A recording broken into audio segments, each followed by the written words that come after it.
Welcome to Kenton Teaches. Enjoy the video. You start by powering devices and initiating pairing. Put the microphone into its Bluetooth or pairing mode now. Many models use a long press or dedicated switch. Once done, open the Bluetooth menu on your phone or computer and enable scanning so the mic can appear. Make sure there are no other active audio connections on the mic that block pairing, and move within 3 to 6 feet for a clean handshake. This initial setup prevents delays and drop discovery.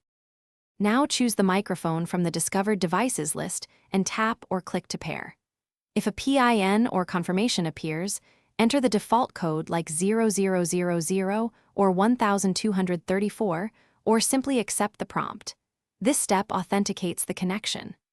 Once paired, set the mic as the active input in your system's sound settings or within the app you plan to use so audio routes correctly. Make sure the microphone shows connected and that input levels move when you speak. Finish by testing. Record a short sample or use voice monitoring to confirm clear audio, then adjust gain or input level so you avoid clipping or low volume. If you don't hear the mic, turn Bluetooth off and on, restart both devices, or forget and repair the microphone. This resets stubborn connections. Also check firmware or driver updates and verify the app's input selection. If interference persists, move away from other wireless devices and retry the pairing process. Thanks for watching. Please subscribe if this video was helpful.